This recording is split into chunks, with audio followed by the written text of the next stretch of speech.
My brother slammed his glass down and laughed in front of everyone. "Some people just aren't meant to succeed," he said, while looking directly at me. Everyone laughed. What he didn't know was that I was the one secretly paying for his mortgage, his kids' school, even the dinner he was humiliating me at. And that night, I decided it was time he learned what failure really looks like.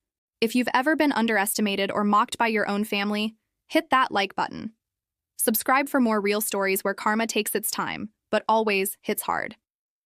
Now, let's dive into how one brother's ego destroyed his own comfort, all because he forgot who was keeping him afloat. I grew up the quiet one in a loud family. My older brother, Adam, was always the golden child, charming, athletic, the one who had it all together. I was the introvert who liked computers, numbers, and staying out of the spotlight. While he partied his way through college, I dropped out after one semester. Not because I failed, because I got a job offer in data analytics and couldn't turn it down. For years, my parents compared us constantly. "Adam's so outgoing. You should be more like him." But life has a funny sense of irony. Fast forward a decade. I built my own software consulting business. It wasn't flashy, but it made steady 6 figures. Adam? He'd burned through every opportunity. 2 failed businesses, a mortgage he couldn't pay, and a habit of borrowing money from friends. I'd helped him before, quietly. When his wife got pregnant, I paid the hospital bills anonymously. When he miraculously avoided foreclosure, that was me too. My parents thought Adam had just finally gotten his act together. I never corrected them. It wasn't about glory, I just wanted peace. Until that dinner. It was Mom's birthday, a family gathering at a fancy restaurant. Everyone dressed up, laughter filling the room. Adam was in his element, cracking jokes, talking about his new business plans like he was a CEO in waiting. Then the conversation turned to me. My mom asked gently, "So how's your work, honey? Still doing the online thing?" Before I could even answer, Adam snorted. "Online thing?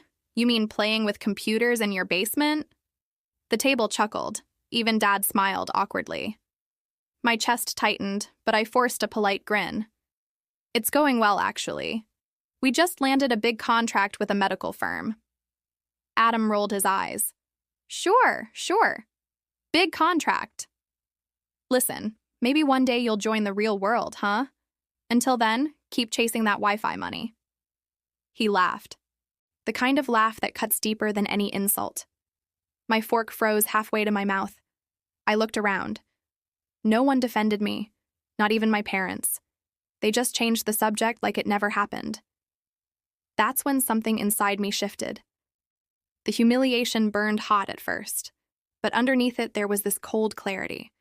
This man sitting here pretending to be better than me had no idea that I was the reason he wasn't broke, that his lifestyle existed because of my money.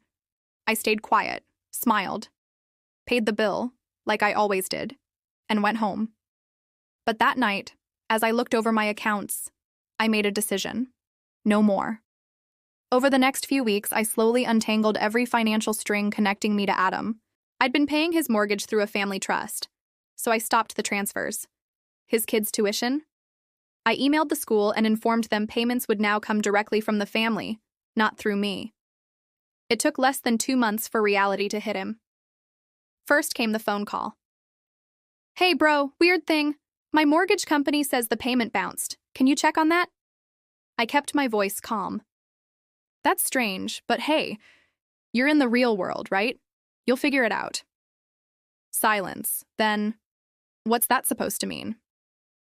"Just that I'm stepping back from helping out financially.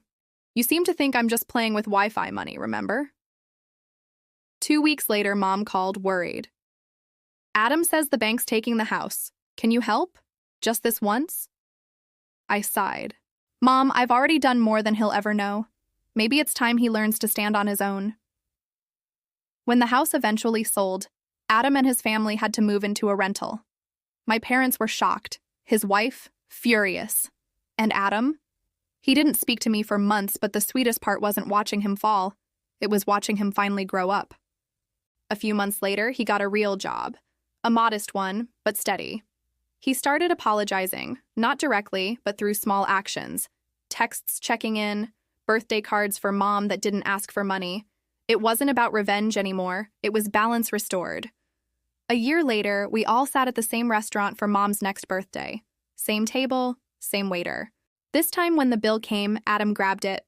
"I got this," he said quietly. I smiled. "You sure? Might be too much for that real-world paycheck." He laughed softly, shaking his head. "Yeah, I deserved that." We locked eyes for a moment. There was no anger, no resentment, just understanding. It's funny how people only respect what they almost lose. That night, I didn't feel like the quiet one anymore. I felt free. Sometimes revenge isn't about destroying someone. It's about letting them face themselves and realizing that karma doesn't need help. It just needs time. If you've ever been underestimated or disrespected, remember, silence is the loudest form of revenge. Like this video if you've ever proved someone wrong, just by succeeding in peace. Subscribe for more stories where karma hits back harder than any words ever could. See you in the next one.